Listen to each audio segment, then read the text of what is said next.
할렐루야. 여러분 만나 뵙게 돼서 정말 반갑습니다. 우리 연합집회였어서 이렇게 부흥집회, 연합집회 때는 다른 교인들이 많이 있어서 제가 따로 이렇게 말씀을 드리기가 좀 어색했었는데, 제가 성년교회에 와서 이렇게 설교를 하게 되니까 얼마나 감사한지 모르겠어요. 33년, 좀 우스운 표현으로 하자면은 20세기의 말에 성령함께 왔는데 21세기에 제가 다시 왔습니다. 그렇죠? 33년. 참 세월이 너무나 빠른 것 같아요. 그때는 정말 30대에 아주 그냥 전도사였었는데 이제는 은퇴를 몇 년 남겨놓고 그렇게 있습니다. 오면서 성가대가, 제가 성가대 지휘를 3년 했거든요. 아주 참 재미있게. 지금도 그러시겠습니다만 이 지역에서 그 당시에는 예배를 성가대가 여기 쭉 앉아서 이렇게 성가대가 있었는데, 이 지역에서 아주 제일 잘하는 그런 성가대로 알려져 있었었죠. 근데 뭐 제가 음악을 전공하지는 않았습니다만은 그냥 목사님께서 성가대를 좀 맡아달라고 해서 제가 성가대를 3년을 했었는데 정말 재밌게 그 교회 생활을 했고요. 많은 분들로부터 사랑을 많이 받았습니다. 그 당시 계시던 분들이 좀 만날 수 있을까 그렇게 생각을 했는데, 우리 목사님이 김명실 장로님은 아실 겁니다. 아까 여기 앉아 계신 분 김명실 장로님 맞으시죠? 예. 반갑습니다. 이렇게 건강한 모습을 뵙게 돼서 또 감사를 드립니다. 아주 찬양팀도 굉장히 잘하네요. 아주 찬양팀이 참 잘 인도하시고, 우리 전도사님이신가? 아니에요. 거의 부목사 수준으로 인도하시는 것 같아요. 잘했어요. 그리고 여기 그 바이올린도 하던데, 아주 찬양팀에 바이올린이 있는 게 참 특이했어요. 그래서 우리 교회에서 가서도 찬양팀의 바이올린도 한번 좀 인클루드 해야 되겠다라는 그런 생각을 해봤어요. 요새 그 버스킹이라고 하는 TV 프로에 그 헨리라고 하는 애가 그 바이올린을 잘 치잖아요. 그래서 아주 그 인기를 많이 얻고 있는데 아주 찬양팀이 참 좋습니다. 이 성전 자체가 이 찬양하기 참 좋은 성전이에요. 그 굉장히 울림이 있고 찬양을 하면 굉장히 은혜로운 그런 장소입니다. 이렇게 옛성전에 와서, 저에게는 오래된 고향과 같은 성전에 와서 예배를 드릴 뿐만 아니라 이게 설교를 할 수 있는 영광을 주신 하나님께 감사를 드리고 또 여러분과 함께 오늘 말씀을 나누기를 원합니다. 자, 오늘 설교 제목이요, 서로 이해하고 품어주는 삶이다. 그러니까 서로, 제목 자체를 보세요. 뭐 어려운 제목, 어려운 내용이 아니에요. 그런데 참 실천하고 살기가 쉽지는 않은 내용입니다. 서로 이해한다.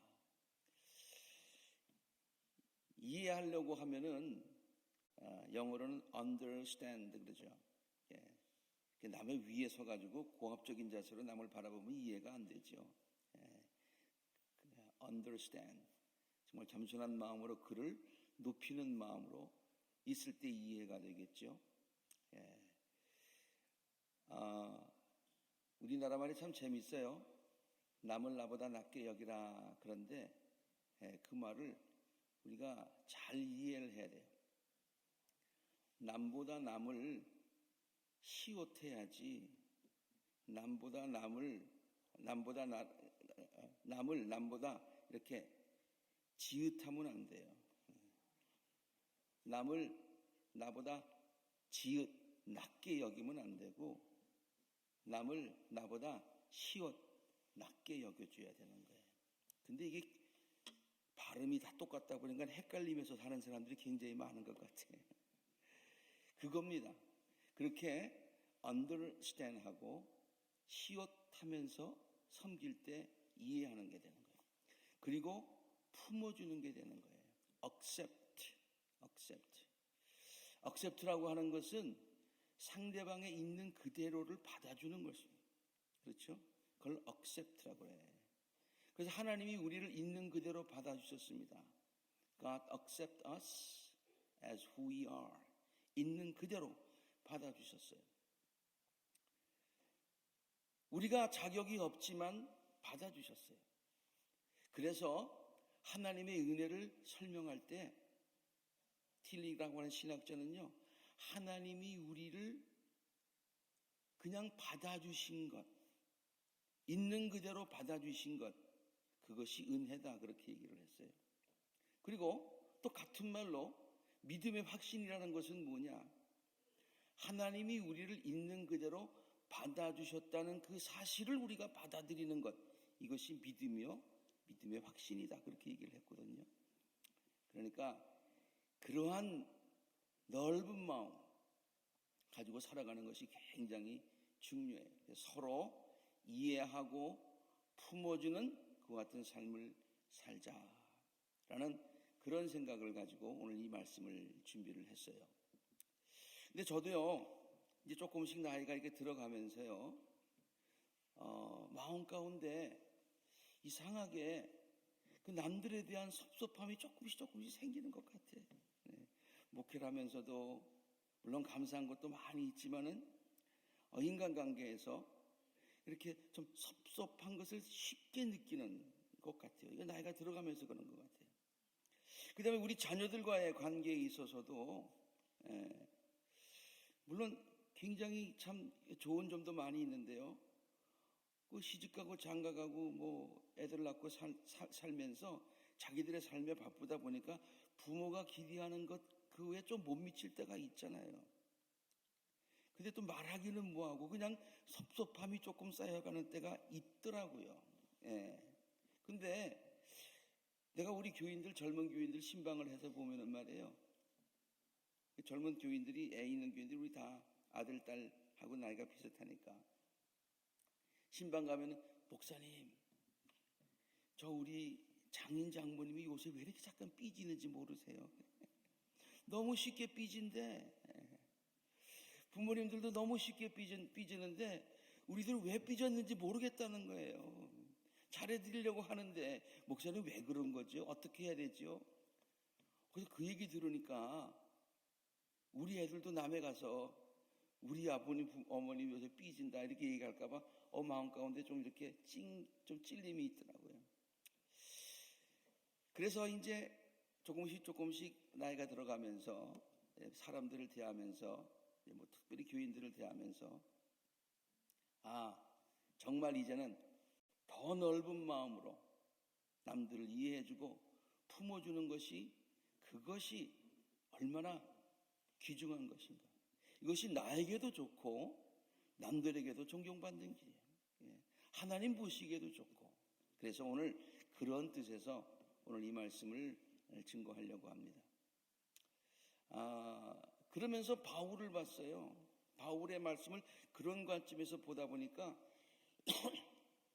새롭게 이 말씀이 이해가 되더라고요. 이 빌립보서는요, 에베소서, 골로새서, 빌레몬서 뭐 함께 바울의 옥중서신이라고 우리가 알고 있어요. 옥중에서 썼다 그런 얘기죠.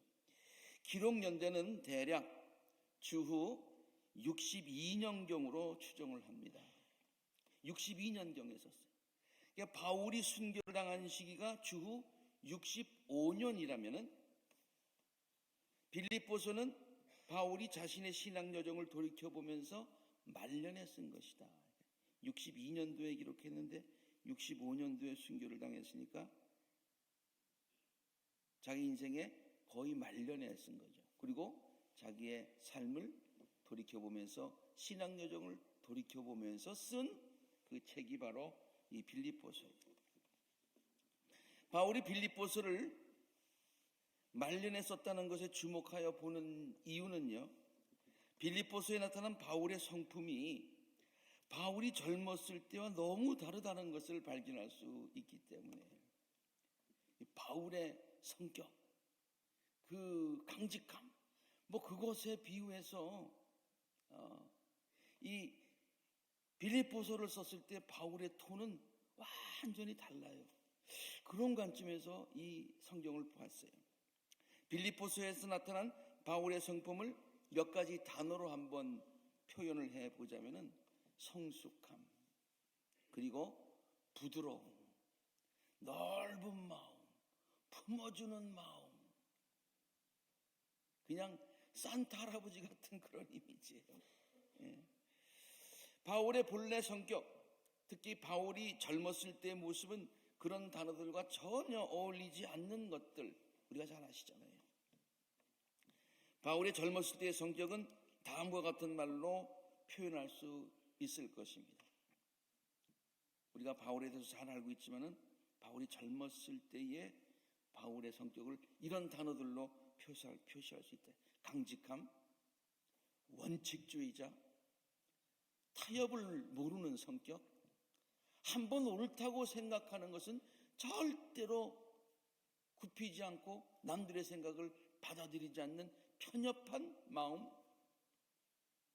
자기가 옳다고 생각하는 그 잣대로 남을 비판하고 정죄하는 그와 같은 태도. 바울은 그 당시에 최고의 율법 학자였죠. 그리고 율법을 잘 지키는 것이 하나님께 영광을 돌리는 유일한 길이라고 믿었습니다. 율법 학자였고 율법을 잘 지켜야 되는데 그것이 하나님께 영광을 돌리는 것인데 예수님께서 말씀하신 것은 율법 그 이상의 것을 말씀하신 거예요. 율법보다 더 귀한 것이 있다는 거예요. 은혜라는 것을 강조하니까 아니다.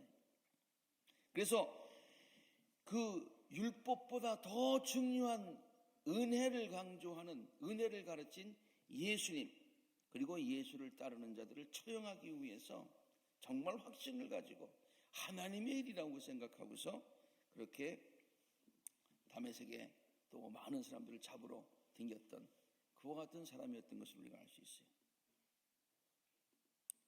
바울이 자신이 과거에 그러한 태도를 가지고 살았다는 그와 같은 고백을 바울 자신이 했어요. 나는 유대 사람입니다. 나는 길리기아 다소에서 태어나서 그 당시 로마 제국의 많은 그 도시들 중에서 교육 도시죠. 보스턴이 교육 도시듯이 말이에요.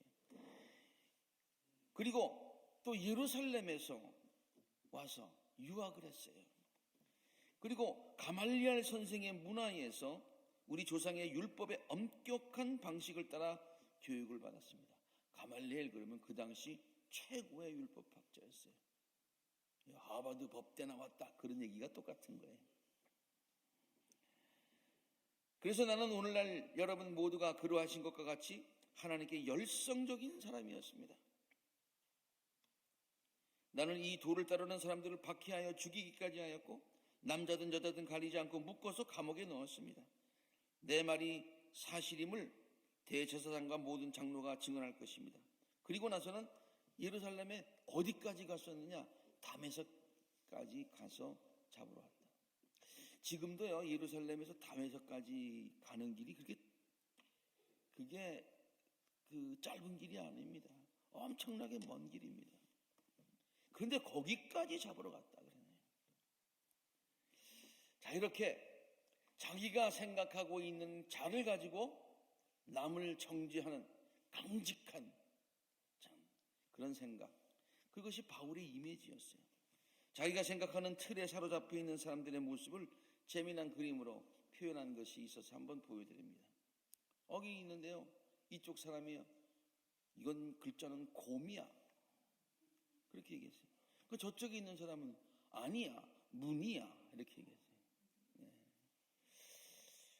저쪽 사람의 입장에서 저걸 문으로 읽을 수도 있구나, 저걸 곰으로 읽을 수도 있구나, 그런 태도가 아니라 무조건 나는 옳고 너는 그러다 이 말이에요. 네.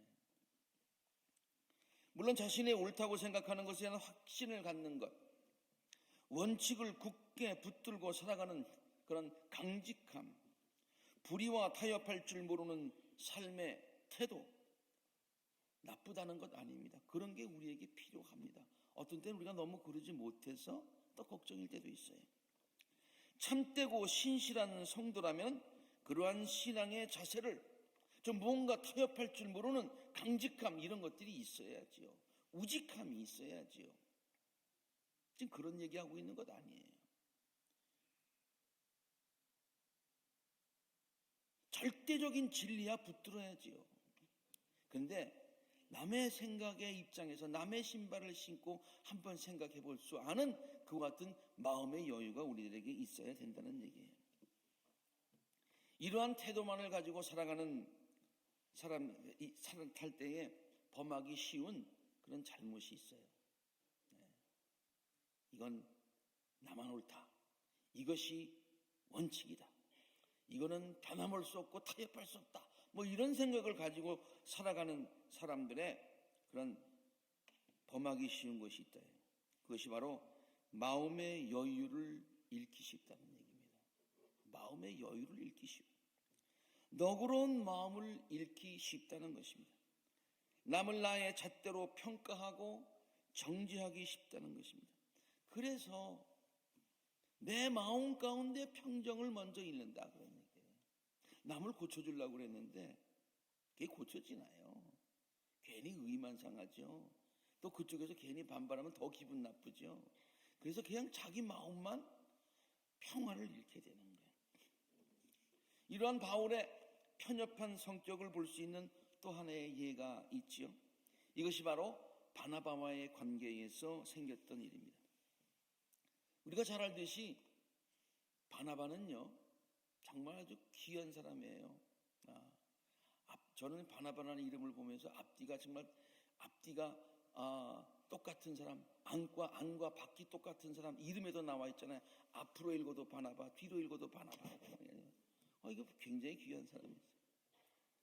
참 그 너그러운 사람이었습니다. 그래서 바울이 회심한 이후에 사도들이 경계를 했는데 그 사도들에게 바울을 소개해준 그와 같은 사람이에요. 그래서 요새 이렇게 그 받아들이는 사역을 바나바 사역이라고 이렇게 부르는 게 그런 이유에서인데 그렇게 소개도 해줬고요. 그 이후에 바울이 다시 다소로 가서 은둔 생활을 하고 있었잖아요. 회심하고 난 후에 금방 그 일을 한 게 아니잖아요. 그 다소에서 은둔 생활을 했었어요. 왜 그러냐면 다른 사람들이 잘 받아들여지지 않으니까, 잘 믿지 않으니까. 그래서 거기 있는데 안디옥이라고 하는 곳에 바나바가 가가지고 그 다소에 가서 그 사울을 불렀어요. 바울을 불렀어요. 같이 일하자. 은인이죠. 그 보통 은인이에요. 예. 그 다음에 바나바와 함께 안디옥에서 아주 팀 미니스트리를 해서 안디옥 교회가 부흥했어요. 그리고 나서 같이 이제 1차 전도 여행을 떠날 때에 같이 떠났어요. 와, 목회도 같이 하고 도와주고 그리고 또 선교도 같이 하고 얼마나 가까운 사이입니까? 1차 전도 여행을 다 잘 마쳤어요. 근데 1차 전도 여행을 할 때에 바나바의 조카가 마가 요한이라고 하는 청년이 있었는데 너무 힘드니까 중간에 그냥 포기했어요. 그래서 1차 전도여행 마치고서 2차 전도여행을 떠나려고 할 때에 이 바나바는 내가 조카를 다시 잘 설득해서 자 이번에는 데려갑시다. 그렇게 얘기를 했는데 바울은요 한 번 삐지면 이게 풀지를 못하는 사람. 한 번 틀리다고 생각하면 고칠 줄을 모르는 사람이야. 그래가지고 성경에 보면은 바나바와 바울이 심히 다퉜다고 했어요. 성경은 그 당시 상황을 다음과 같이 아주 자세하게 설명해 주고 있습니다. 며칠 뒤에 이제 1차 전도여행을 마치고 이제 2차 전도여행을 가려고 하는 그때 상황을 얘기해요. 바울이 바나바에게 말하기를 우리가 주의 말씀을 선포한 여러 도시로 신도들을 다시 찾아가서 그들이 어떻게 지내고 있는지 한번 살펴봅시다. 그런데 바나바는 마가라는 요한도 데리고 가려고 하였어요. 그러나 바울은 밤빌리아에서 자기들을 버리고 뭐 버린 건 아니에요, 사실. 힘들어서 간 거예요. 철없어서 간 거예요. 그걸 뭘 우리를 버렸다. 우리 아이들이 시집장가 가서 살 때 말이죠. 그냥 자기들이 바쁜 거예요. 그럼 부모를 갖다가 무슨 뭐 이제는 무시한다. 그거 아니에요. 근데 그렇게 오해할 때가 있어요. 함께 일하러 가지 않은 그 사람을 데리러 가는 것이 좋다고 여기지 않았어요. 그래서 그들은 심하게 다툼 끝에, 아니 얼마나 심하게 싸웠으면 성경이 이렇게 심하게 싸웠다고 했겠어요. 서로 갈라서고 말았어요. 바나바는 마가를 데리고 배를 타고 키프로스로 떠났어요. 그러나 바울은 실라를 택해서 신도들로부터 주의 은혜가 함께 있기를 바라는 마음으로 길을 떠났어요. 이랬던 바울은 자기가 생각할 때 옳지 않다고 하는 것을 끝까지 받아들이지 못하는 그런 성격이었어요. 마가라는 청년이 잘못한 것 사실이죠. 그러나 마가는 자기의 은인 바나바의 조카였어요. 그 바나바를 봐서라도 뭐 그냥 용서해 줄 수 있고, 그리고 청년이니까 끝까지 뭐 이해해 줄 수 있는 것 아니겠어요? 현재 새벽 기도에 화요일서부터 이제 토요일 날까지 쭉 하면서 저는 이제 토요일 날만 인도하고 각 부사역자들이 이제 전도사님들 주로 이제 젊죠. 전도사들이 보면은 이제 우리 아들 딸보다도 더 젊은 사람들이 이제 전도사들을 하는데, 그 이제 훈련시키는 의미에서 이제 화수목금토 월요일 날은 쉬고요. 이게 하는데 저는 항상 준비는 하고 나갑니다. 왜 준비를 하고 나가냐면 안 나올 때가 있어.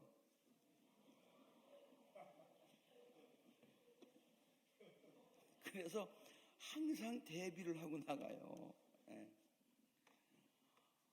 그럼 맨 처음에는 화가 났었어요.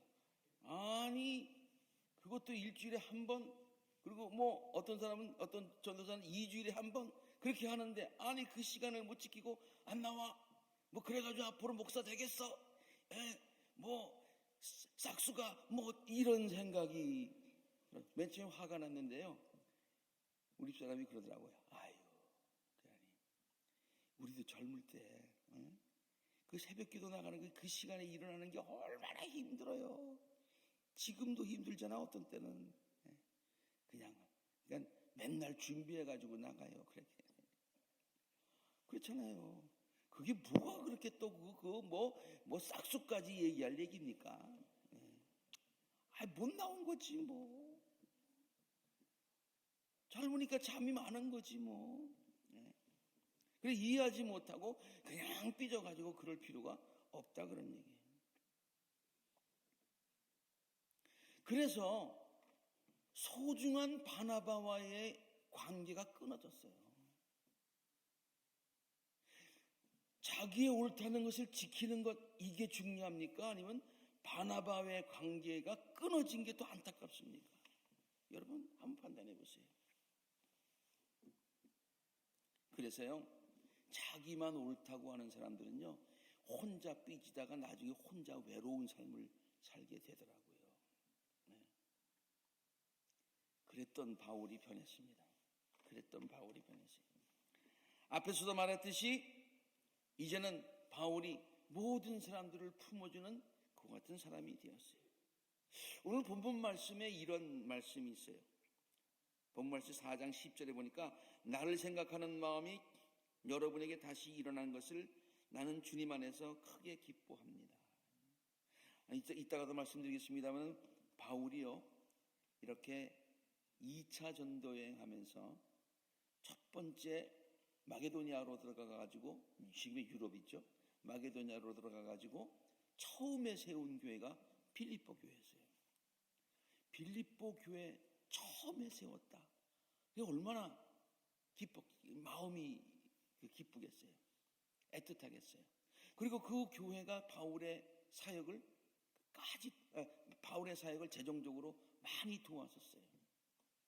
그런데 somehow 무슨 이유인지 모르겠는데 그 빌립보 교회로부터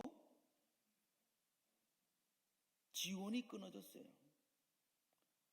그러니까 바울은 실제 생활도 어려워졌지만은 빌립보 교인들에 대한 섭섭한 마음이 있었겠어요, 없었겠어요? 있었겠죠. 그런데 다시 빌립보 교회가 바울을 생각하게 됐고 다시 빌립보 교회가 바울을 돕게 된 이 상황을 지금 얘기하고 있는 겁니다. 그러니까 바울이 뭐라고 얘기하는 거니? 여러분에게 지금 나를 생각하는 마음이 여러분에게 다시 일어나는 것을 주님 안에서 크게 난 기뻐합니다. 이런 얘기는 쓰지 않았어요. 그동안 안 했던 거 참 섭섭했었는데 이런 얘기는 안 했어요. 그건 다 잊어버리고 다시 일어나 여러분 마음 가운데 나를 생각하는 마음이 일어난 그 자체가 나는 너무너무 기쁘다. 너무너무. 그러면서 뭐라고 생각하냐면요. 사실 여러분은 나를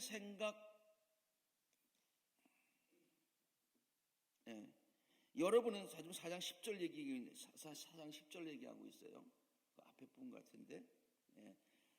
여러분은 사실 여러분은 나를 항상 생각하고 있지만 있었는지 안 없었는지 모르겠는데 사실은 여러분이 늘 나를 생각하고 있었다고 나는 생각하는 거예요. 이게 가만 보면은요 빈말 같지만 바울이 그렇게 생각하는 게 좋잖아요. 괘씸한 놈들 내가 세웠는데 너희들이 나한테 복음의 빚을 졌는데 세상에 그럴 수가 있냐? 뭐 이런 마음이 아니라 somehow 무슨 일이 있어서 지원이 끊어졌었지만은 다시 여러분 마음 가운데 나를 생각하는 마음이 있는 것 너무너무 기쁘고 그리고 사실은 무슨 사정이 있었는지는 모르지만은 여러분이 나를 생각하는 그 마음을 지금까지 갖고 있었는데 그것을 표시할 기회가 없었죠. 저는 이런 관점에서 이 빌립보서 읽어보면서요 정말 큰 은혜를 받았어요. 그러면서 갑자기 엉뚱하게 옛날에 불렀던 유행가가 생각이 나더라고요. 무슨 사연이 있겠지, 무슨 까닭이 있겠지, 돌아서지 않는 길 잃은 철새. 그 다음 가사는 잘 모르겠지만 가만 생각해 보세요. 지금 철새가 가야 돼요. 자기 겨울이 되니까 가야 돼요. 따뜻한 곳으로 가야 돼요. 근데 안 가고 있어요. 저는 왜 안 가지 저거? 왜 안 가지? 뭐 그렇게 관심 갖는 거는 좋은데 무슨 생각을 하면 무슨 사연이 있겠지. 무슨 까닭이 있겠지. 아프거나 뭐거나 어떤 사랑하는 귀한 그 자기 친구가 죽었거나 식구가 죽었거나 그래서 떠나지 못하거나 아무튼 무슨 사연이 있겠지. 돌아서지 못하는 길 잃은 철새 사연이 있겠지. 그러면서 그냥 이해하면 되는 거예요. 너무 그 노래가 좋아가지고 저는 복음성가 수준으로 부르고 있어요. 그래서 우리 집사람이 나오고 그럽니다. 요새 애들이 왜 그러지? 무슨 사연이 있겠지. 어떤 교인이 뭐라고 그래? 저분 왜 요새 왜 그러지? 무슨 사연이 있겠지. 바울은요 이러한 강직한 성격을 가졌기 때문에 바울은 그동안은요 목표지향적인 사람이었어요. 그래서 요새 말로 하면 워커홀릭이었습니다. 계속 달려나가요. 여러분 사도행전 읽어보세요. 바울이 1차 전도여행을 갔다 왔습니다. 그럼 좀 쉬어야 되는 거 아니에요? 뒤돌아서 또 가. 뒤돌아서 예루살렘으로 갔다가 예루살렘 회의에서 너무너무 귀한 소식을 받고서 그걸 갖다가 어떻게 할지 몰라가지고 그냥 또 가는 거예요. 2차 전도여행 마쳤어요. 또 가. 3차 전쟁 마치고서 이제 또 가려고 그러니까 하나님이 스탑! 너 혼자 댕기면 안 되겠다. 걸어 댕기면 안 되겠다. 그래가지고 잡힌 몸이 되어가지고 배 타고 로마 가게 만들었어요. 그게 4차 전쟁이에요. 이렇게 무슨 일이 있으면 그걸 갖다가 성취하려고 그냥 달려가는 바울이었어요. 근데 바울이 내 마음의 여유가 생긴 것 같아요. 빌립보서 3장 12절과 14절에 보니까 내가 이것을 이미 얻은 것도 아니고 3장 12절 그 다음 안 넘어가네. 네, 그거 말고 그 다음 내가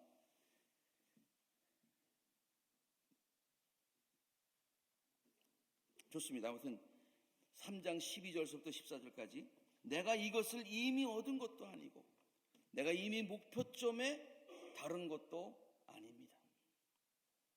내가 이미 무슨 목표를 다 이뤘다고 하는 것 아닙니다. 괜찮습니다. 지금 내가 목표를 다 이루지 못했지만은 내가 이루지 못하면 하나님께서 하나님의 때에 하나님의 방법으로 이루어주시는 것 아닙니까? 그렇잖아요. 이런 마음의 여유가 사도 바울에게 생겼다는 거예요.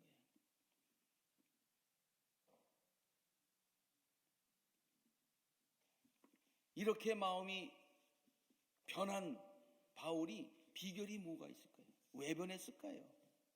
그것은요, 물론 우리가 사도 바울이 나이가 이제는 많아졌어. 이제는 인생의 노년에 이르러서 그냥 산전수전 다 겪고 다 모든 것에 그래서 마음의 여유가 생겼다. 물론 그렇게 볼 수 있습니다. 근데 조금 아까도 얘기했듯이 나이가 들어간다고 다 그렇게 되는 건 아니더라고요. 오히려 더 고집스러워지고 더 완악해지는 그런 분들을 많이 보게 돼요.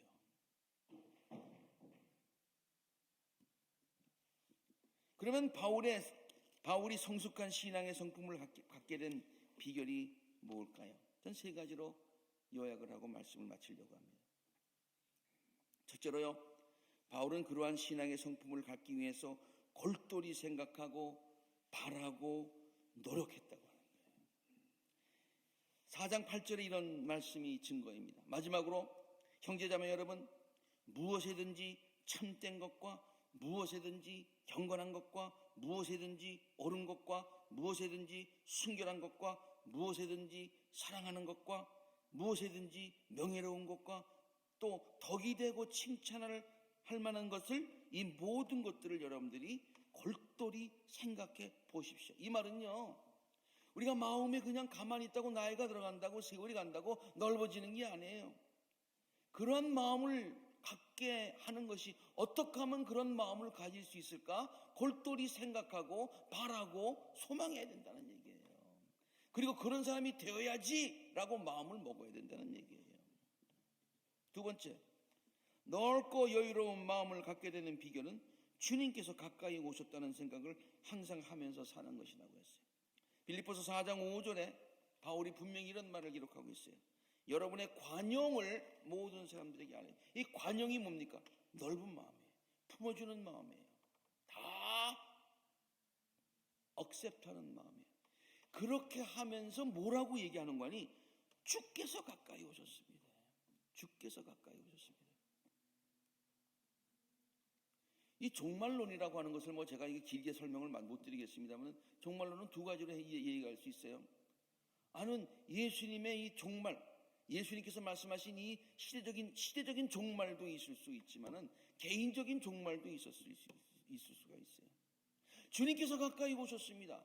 물론 그러한 주님의 재림을 말하고도 있지만은 개인적인 삶에 어플라이 한다면 우리가 주님을 만나볼 날도 얼마 남지 않았다 그런 얘기예요. 얼마 남지 않았다.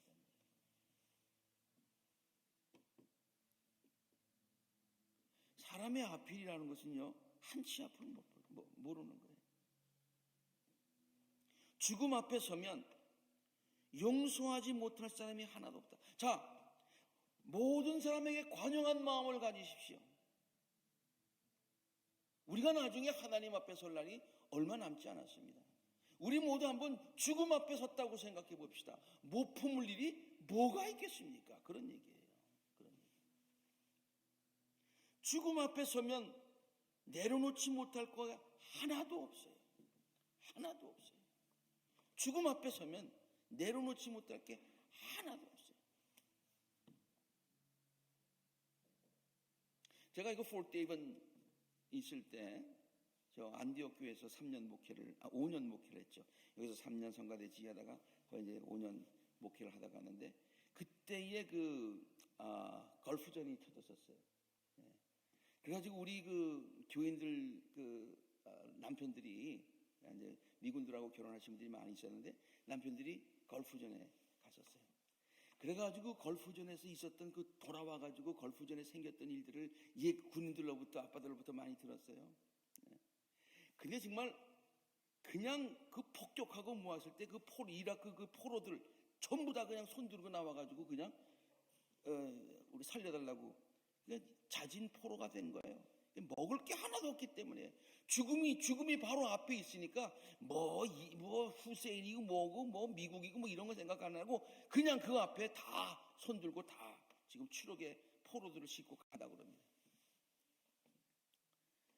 그러면 이제 미군들이 앞에서 운전을 하고 가면서 비스켓을 이렇게 쫙 먹으면서 이렇게 가면요, 이라크의 장교들이 뭐 이렇게 굉장히 높은 장교들이래요. 그러면 추록 문을 갖다 이렇게 열는답니다. 왜 그래? 왔어? 그러면 이라크 돈 있죠? 이라크 돈을 갖다 이만큼을 주면서 비스켓 하나만 달라고 그래요. 그래가지고 그 이라크 돈을 갖다가 받아가지고요, 비스켓 1개, 2개를 주는 거예요. 막 돈들이 그냥 막 이만큼 써요. 그 돈 뭐해 그거?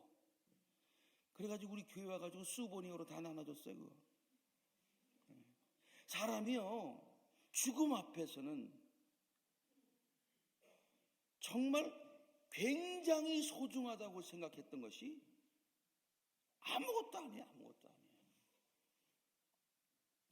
그런데 그걸 갖다가 끝까지 그거 얻으려고 정말 건강 버리고 시간 버리고 사랑하는 사람들 관계도 다 잊어버리고 살아가는 사람들이 얼마나 많은지 알 수가 없어요.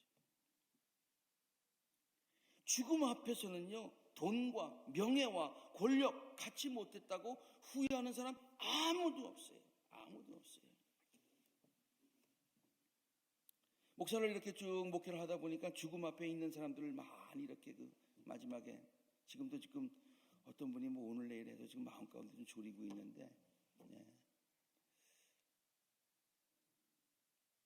저는 이런 얘기 한 번도 못 들어봤어요. 돈 못 벌어온 게 참 후회가 됩니다. 이런 얘기 하시는 분 한 번도 없더라고요. 큰 집에 못 살아 봐서 한이 됩니다. 좋은 차 못 가져봐서 한이 됩니다. 내가 대통령 못 돼봐서 한이 됩니다. 그런 사람 한 사람도 없어요. 내가 그를 더 사랑하지 못해서 참 후회가 됩니다. 내가 우리 부인에게, 우리 남편에게 조금 더 잘해주지 못해서 참 아쉽습니다. 그때 같이 여행을 갈 수 있었는데 그때 못 간 게 참 아쉽네요. 뭐 이런 얘기들이에요. 관용을 모든 사람들에게 알리십시오. 왜냐?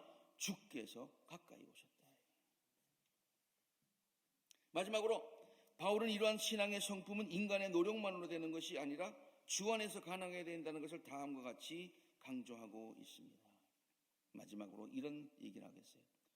주님 안에서 같은 마음을 품으십시오. 나에게 능력 주시는 분 안에서 나는 모든 것을 할 수 있습니다. 넓은 마음을 품는데 이게 인간의 마음 가지고 되는 게 아니에요. 주님 안에서 주님의 마음을 가지고 주님이 능력 주시는 그 안에서 모든 것을 할 수 있지 않겠는가. 바울은요, 노년에 이 빌립보서를 쓰면서 바울의 넓은 마음을 빌립보서를 전체를 통해서 느낄 수 있어요. 그림으로 본다면 배경 그림이요, 넓은 훈훈한 그와 같은 배경이에요. 그것이 단순히 바울이 나이가 들어서뿐만이 아니라 이렇게 그렇게 되기를 노력하고 자기의 편협했던 마음을 회개하고 그 주님이 오셨다는 생각을 가지고 그리고 주님 안에서 내가 그런 마음을 가질 수 있다는 확신을 가지고 그래서 주님께 모든 것을 내려놓는 거예요. 내가 모든 것을 이루지 못해도 fine. 나의 시간에 나의 방법으로 이루지 못해도 fine. 하나님의 뜻에 맡기는 거예요. 하나님의 방법으로 하나님의 때에 in His time, in His way 그런 마음의 여유를 가지고 살 때에 우리들의 마음이 풍성해지는 줄로 믿습니다. 우리 성유한 교회 모든 성도님들이 그런 넓은 마음을 가지고 함께 모여 있으면요 여기가 훈훈해지는 거예요. 그래서 많은 사람들이 훈훈하지 못한 각박한 데 살다가 훈훈한 데 오려고 여기 오는 거예요. 네. 그렇게 하나님의 사랑이 가득한 교회가 되시기를 주의 이름으로 축원합니다. 기도하겠습니다. 하나님 감사합니다. 우리들의 삶에 하나님의 놀라운 은혜가 넘칠 수 있도록 도와주시고 훈훈한 마음, 넓은 마음, 용납하는 마음 그러한 하나님의 마음을 이해하고 주님의 마음을 닮아서 그러한 삶을 살아갈 수 있도록 인도하여 주옵소서. 예수 그리스도 이름으로 간절히 기도드립니다.